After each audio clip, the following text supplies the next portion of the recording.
Yeah. We're old buddies. We have the same barber.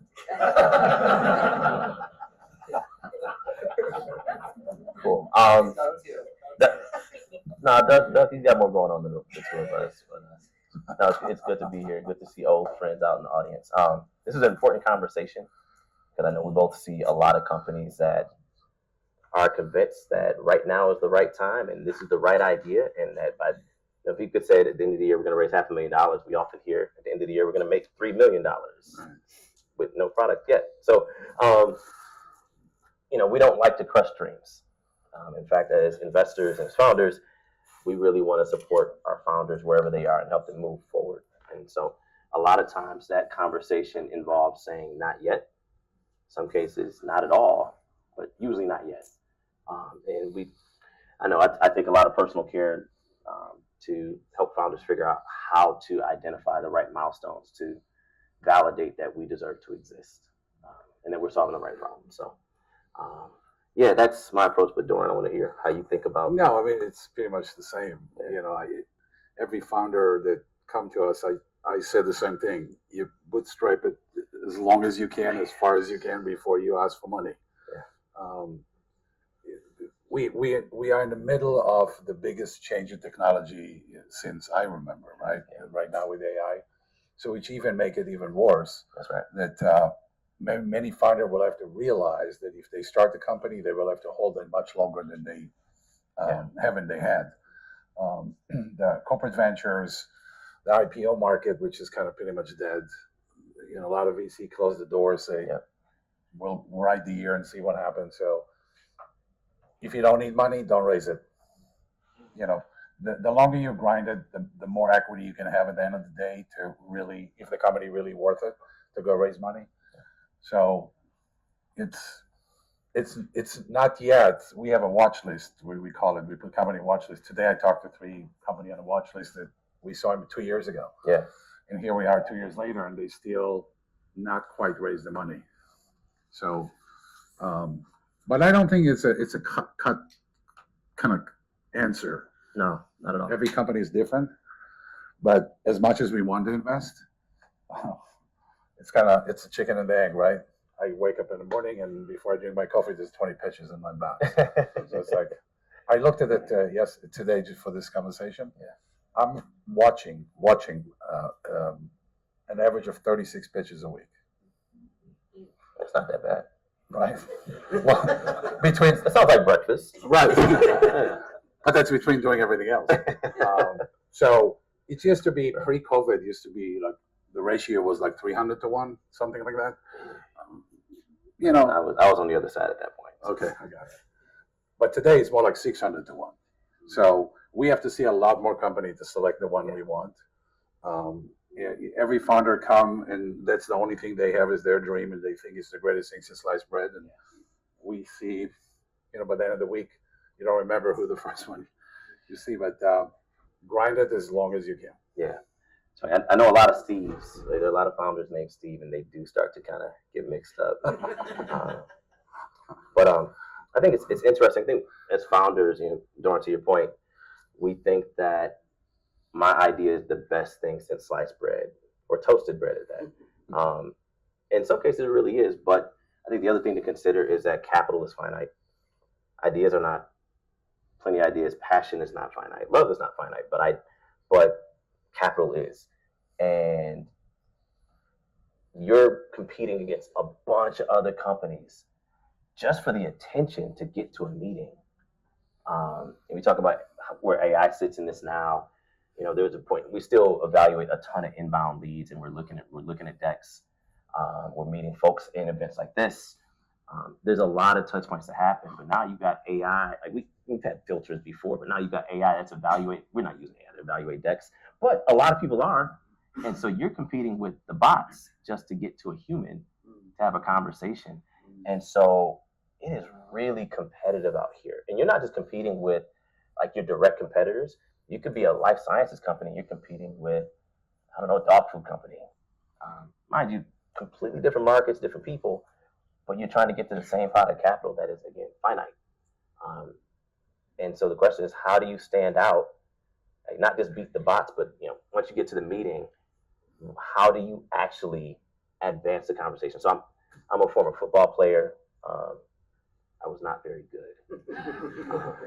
That's why we're here today. And so, but I think football is it's a fantastic analogy for venture capital and really for business building. We're consistently trying to move the ball down the field and get a first down to reset the clock, so we can move the ball down the field again. Like you can think about a first down almost like it's a capital raise. Give me some new capital to let me move further. And in many cases, we're trying to move faster. So you think about like a big pass. If you guys are actually football fans, you see a long pass. That's like a huge win. But at the end of the day, we're trying to get a touchdown. We're trying to get to an exit. And what you're trying to do is find ways to consistently move the ball down the field. So it starts with, do I have a really good team that can actually do the thing that we say we're trying to do? Are we solving a big enough problem that we can actually validate exists? Do we have a path to actually get to the customer? Do I know people who like me enough that they're willing to make an intro and vouch for me? Because Doron has 600 people in his inbox right now trying to get his attention, and having a warm intro helps you get to the top of the stack a lot faster. So just thinking about what are these force multipliers that help us move further faster. I think about these things all the time. But I think you also need to understand the difference. I don't know if some of you do or don't. Angel investing, you're talking about pre-seed. Angel investing are a completely different animal than venture capital. Is it though? Yeah. I know it should be, but is it? I'll teach you something.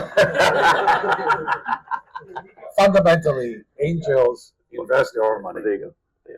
Venture capitalists invest other people's money. Yeah, that's right. So the relationship to writing the checks is different. Right.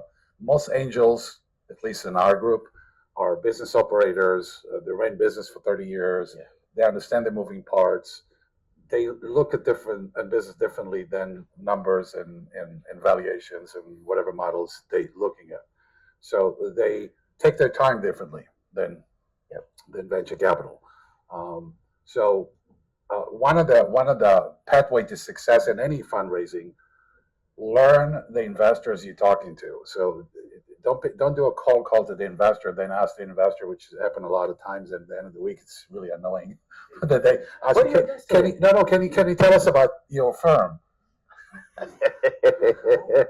We actually, because of that frustration, we created we called for startups in our website, the whole philosophy of investing to the details. Read it. If you think you're qualified after you read it, so I mean, you 9 out of 10 people don't read it. And they apply even though they read it. And I keep saying, so learn the investors you're talking to, and make sure that you select the right investor to talk to, typically in your business. Don't just talk to anybody that it seems like they have money to write a check. And listen, we're all human and we all do it. We all sin that some people are going to smile nicely to you and say, I'll get back to you, and they never will. Right? We don't want to be those people that's going to smile and say, well, but know who you're talking to. Select the investors that you want to talk to and know what check size they're writing. Talk to other founders that they invested in and ask them. Big deal. Right? Big deal. It's interesting. So if you advance far enough in the investment process, we in turn what's called due diligence. And this quick show, has anybody not heard of due diligence? Wait, I got a finger, not a hand. I got a finger. And so, in the diligence process, we're getting to know you. We're getting to know your market. It's a dating process. But I would challenge you guys to not. And I hope in fact, I'm confident you don't do this. I'm preaching to the choir here. You're not trying to get our money, right? What you're doing is presenting an opportunity for us to partner together to build something amazing. And while we're looking for the best bet on our end, you're looking for the best partner, and really, I would love it. Actually, I don't want anybody to tell me no. My ego can't handle that. But fundamentally, you want to find investors who aren't just capital. They're not just money, but they can actually make introductions. Do they have resources that help you move further? Like I call it smart money, not dumb money. And it's true with angels. It's true with institutional investors. Anybody who's really making contributions to your business, are they the right partners who will help you advance the ball down the field? So with that being said, as we're doing diligence on you, you should also be doing diligence on us. But also you need to know your own personality. Ooh. As a founder. Uh, Yeah. We institutionalized one thing this year that we didn't have last year with our Leslie, our portfolio manager. Before the final step, which is writing the check or wire the money, we do an onboarding call with the founder, and we have like the 12th commandment. You agree to those 12 commitments. If not, you don't get the check. And you're going to be surprised how simple those things are. Like if we call you, we expect a call within 48 hours, not 48 days. If we ask for an update, it shouldn't be something that you put on the last on your list, kind of thing. So you want to ask yourself, what's your personality as a founder? Would you willing to work like this with an investor? Because one of the things we all get tickled by when I go to an event and somebody introduced me to somebody else, said, this is one of our investor. And I'm looking at him and I said, we are an equity holder in your company. We're not your investor. We are stakeholders.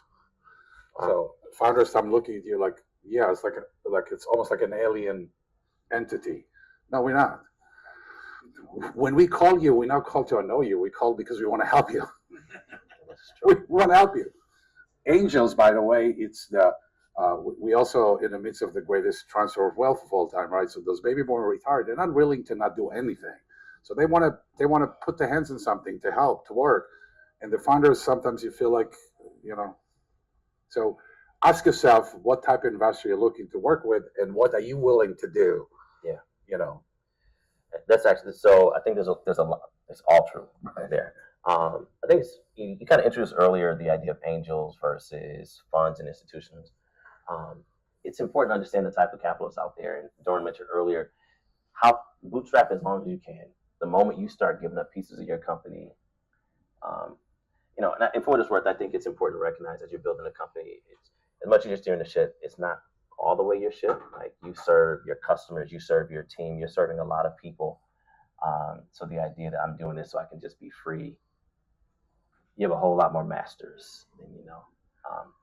So the moment that you start to bring investors into the mix, whether it's angels or institutions, you have more people to answer to, and we do expect to hear back from you faster than 3 weeks. Because, like Doron said, we really do want to help. But that being the case, as long as you can extend your runway, is a really good idea. One of the things this is a personal philosophy. I think founders need at least 3 things. I'd be curious to see what else I'm missing from the list. But we need relationships, resources, and insights. Relationships include your team, it includes your customers, it includes partners. But these are the people that you're going to interact with who help make the thing real. Insights, do you know what to do, when to do it? That know-how is really important. And resources is the capital, human, soft capital, et cetera, that you employ or leverage. It changes your company, the dynamic of your company completely when you bring outside investors. Yeah. You need to be ready to shift with that. That's right. And not relate to it like it's an interruption. Mm-hmm. The investor become part of the company. That's right. For better, for worse. Yeah. Right. You should talk about the Navy SEAL. One of the things in the Navy SEAL is that I got my commission. I went to my commanding officer first time. I said, "Sir, we have a problem." And he said, "No, you have a problem. What is it?" Oh, that sucks. So, yeah. And he said, "Next time you come, don't even tell me you have a problem." I said, "We had a problem. This is how I solved it." So, you're looking for these founders that not afraid to pick up the phone and say, "I have some bad news." That's what we want to hear, the bad news, because that's where we can help. That's right. When everything go well, then okay. Yeah. So I'd say with us, when we deal with a founder, like we want to be smart money, which means we want to be assets. And so we appreciate, I won't say love, but appreciate when a founder is willing to be vulnerable enough to share, hey, something might not go right. Like we want to know before it goes wrong so that we can actually intercept it and try to help you get back on the right track. But we also want to know when it does go wrong, so we're not caught off guard. Like one of the worst things that can happen is a founder calls like, "Hey, we're out of money in like 2 weeks. Write us a check." It doesn't really work like that. And so there's a question like, when did you know that you're going to be out of money in 2 weeks? Was it today or was it like 3 months ago? And so just that the idea of being open enough and vulnerable enough to bring us into the conversation, or just let us be a part of the conversation the whole time. It helps us to solve problems together because we really are a team. The other side of it, don't be a hero. No. I dealing with the founders right now, no mention companies, but she actually had to give up her apartment. She actually literally live in the car. Why? We didn't know that. Why? The only thing, she had to pick up the phone a month earlier and say, listen, I might be there a month. We can solve it. Yeah. So don't be a hero either. Yeah. But understanding the investors you're talking to, listen, as much as we say no, more than we say yes, it's okay for you to say no to the investor too. Please. If you don't feel that this investor's vibe or kind of doesn't match, say no. Yeah. It's okay. You'll find somebody else. Yeah. Maybe. I hope you find somebody else if that's the case. But no, it's funny. I had a conversation with a buddy of mine today, and we were talking about a founder who had a bunch of term sheets, or just different valuations are being offered from different investors, and one investor got mad because the founder took terms that were more friendly to them. And my conversation with my buddy, who is also on the service provider and an investor as well, was we were actually pretty excited that the founder created some competition in the market. I think competition is a good thing. Competition proves that there is a market to be had. So I would, where we're talking about identifying the right sources of capital and how to navigate the relationship, you should date. You should talk to different investors, talk to angels. Some angels are, I write a single check by myself. Others are, I work with a team. We evaluate deals together. Or I'm a part of a network. And this is good. Go date people, unless you're married. Date. Like, go talk to different types of investors. Figure out who do you gel with. Understand their investment philosophy. Example, some angels are one and done. I write a check and you can call me, but don't come back for more money. Others are, I'm going to write a check and I plan to follow. I want to follow the journey. I've got additional capital waiting for you. That doesn't mean that one is better than the other either, because that one and done may have access to customers that the other doesn't. So go date, understand the profiles of investors that you could work with, understand what the gaps are on your team, with your business. Hey, what do we know and what do we not know? Where are the things that we recognize, hey, we don't know enough yet to know what we don't know? And look for investors that can help fill those gaps. Plus, you need to do the negotiation thing. I know some of you heard about the tens and the ones. If you know this. Talk about the tens and the ones. So when you go to negotiation, any negotiation, you want to decide what is your ones and what's your tens. The tens is the one you're not willing to give up. The ones is the one that you can give away. Okay. So make sure you have a list. Which one is the one, which the 10. You always want to give a 1 to get a 10, right? That's kind of the game. So when you sit with investors, you need to know what you're willing to give up at a negotiation and which one is not. The one thing that turns investors off all the time, well, I need to talk to my advisor. Well, you're the CEO. You can't make a decision, then who should I talk to? So you want to come ready with the negotiation sheets to say, well, yeah, if you don't want to do safe, we can do a convertible note. Talk to your investors, your advisor, before you talk to the investors. That part. Right? Or valuation, which is always an issue in early stage companies. There's a lot of solutions. Ask yourself where the hard deck that you're not willing to go, and how bad or how much do you need the capital? Yeah. But don't come to the meeting with investors and tell them I need to go back and think about it, talk to my advisor, come back to you. It's interesting you say that. So, one, I think it's important to know what matters. Like when you're at the table, like what terms actually matter. How much does it matter for me to have a valuation a post-money valuation of $6 million versus $8 million? Does it really make that much of a difference? Maybe. But understand like what terms really matter. But also, I actually would say if I have a founder that doesn't know something, I'm really happy to say I want to go talk to my team to better understand this.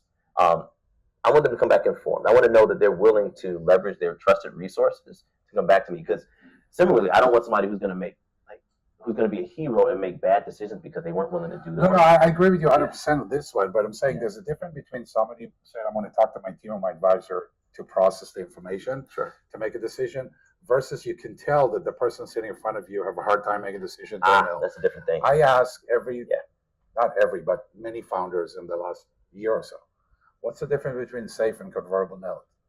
70% of them don't know how to tell me the difference. Does everybody know what a SAFE is? Quick show of hands if you know what a SAFE is. How Show of many hands if you don't. Okay. Awesome. Yay. All right. But if you don't know what a convertible note is, also raise your hand real quick. Don't? Okay, one. All right.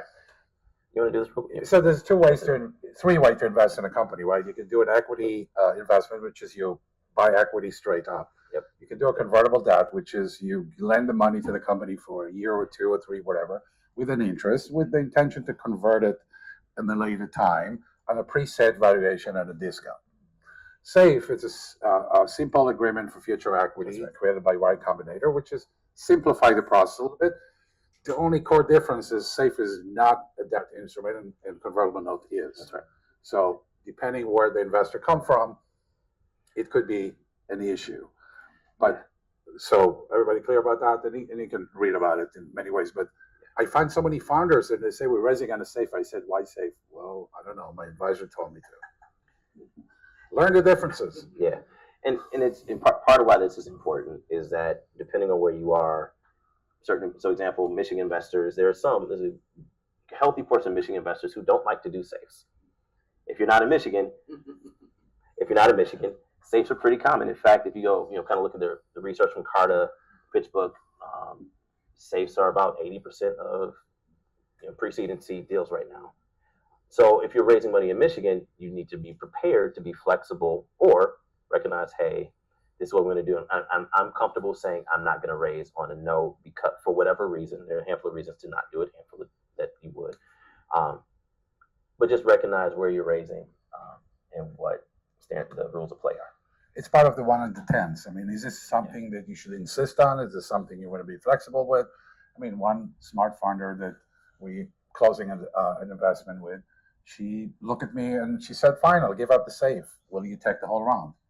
You said, absolutely. I'm saying, no, I'm saying, like, I mean, so you have some leverage with the investor too. I mean, you want to kind of, okay, you want me to give up the SAFE, I'll give out a little convertible note if you take the lead and fill the round. I can then take a look and say, no, I can't do that. And he said, okay, we'll stick with the SAFE. That's right. And kudos to the founder for recognizing that they play with that.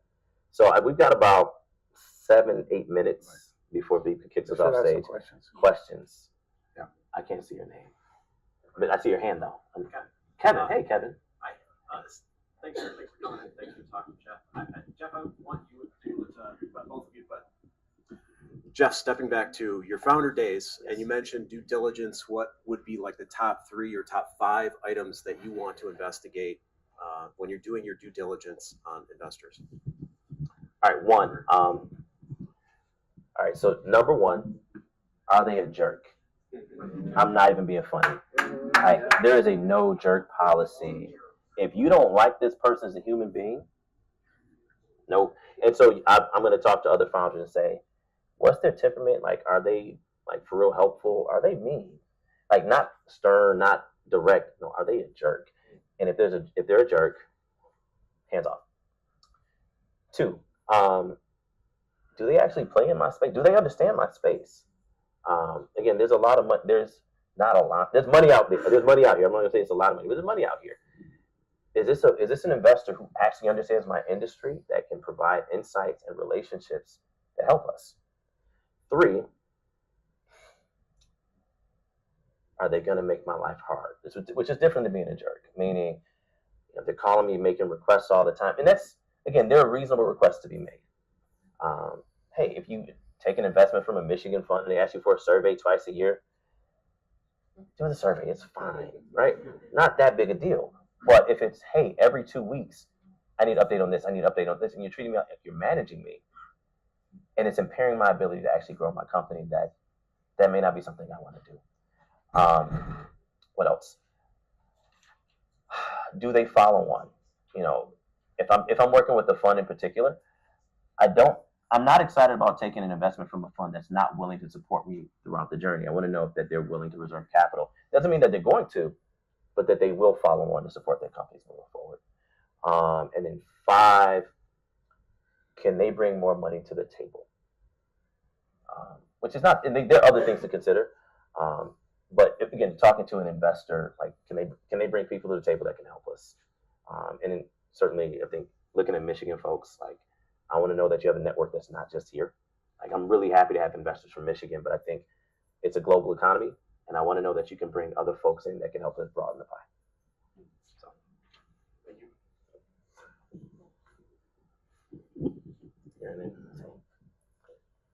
Okay, hi, I'm Cynthia Grubbs. I'm new to investing. I'm just starting to learn, but a baby has to crawl before he has to walk. So please understand, I am an entrepreneur and wear many hats, of course. And financial is my problem child. I much rather be designing something or networking with people and selling and that sort of thing. But I have to get this financial piece down, understand capital markets, and I know my financial statements, but beyond that. But I don't understand when I'm looking for an investor, I don't know that space. And You should talk to NEF people. that's actually a really good idea. oh, is that right? Yeah. Okay. That's their No, I'm first- just saying he mentioned you have to bring someone from that industry, that you need to understand your industry. So when let me clarify. So when I say that, Okay. if I'm working in AI, Okay. which honestly at this point could be any industry, let me simplify. Let's say I'm doing a medical therapeutics company. Do you understand the FDA process? Like, do you understand my industry in that regard? Oh. Yeah. So, and we had in a green shirt with the glasses. Yeah. I was told my voice carries, but I didn't play. Appreciate you. They look like buffs. They are buffs. Thank Ah. you. Appreciate you. I need your trainer's phone number after this. But I was curious, because our company has a safe, and we are based in Michigan. And if you say 80% of startups go that route, mostly because my co-founder, first-time founder, awesome guy, followed the rules of an online advisor, AngelList, very popular. He's in the back here. Very popular online tool, which I assume many founders follow. What is the reason, if you can elaborate on drawing the hard line on safes, if you're essentially excluding yourself from 80% of the startup market? How does that make sense? Well, we excluding ourselves from 80% of the startup market anyhow, by the way we're vetting companies. So it's not, you know what I mean? I need to look at 600 companies to select one. So I'm on the 20% to begin with. Again, the main difference for us as an investors, unless you have some tax benefit to using the note, the safe, but it's very specific. But the moment you start putting caps on the note, on the safe, or discount or interest on the safe, it's not a safe anymore. So they fit the purpose. But it's not a debt instrument. So if your company goes sideways tomorrow and you have some assets on the company, I'm not a creditor with the safe, but I am with a convertible debt. Yeah. So it gives me a little bit more holding in cases that I need to be. And plus, the IRS hate the safe. So if I have to go and write it off, the IRS can look at me and say, what's the value on this There thing? you go. Would you say there's a platform opportunity for convertible notes? Mm-hmm. Yes, and that's I'll build that. and keep in mind that, like, that's, as an investor, I want to sit on top of this. If something goes wrong, and in most cases it does, unfortunately, but that's the game. As a debtor, I have first access to whatever's there, and so it helps protect my investment. So more so in your guys' Yeah, But the note also sitting on top of the balance sheet. So if there's any transaction on the company in terms of the assets or anything, you have to deal with me as a creditor.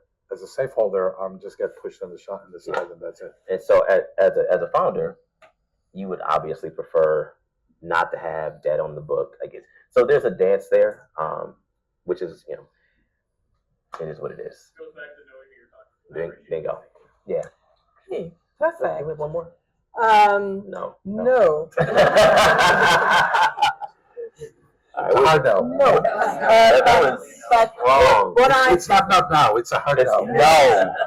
but what I've actually planned for was asking both of you to give quick advice to the first-time founders in our audience.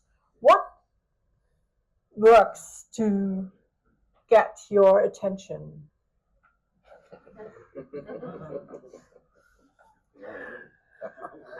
I It's can't a give loaded you a question. question.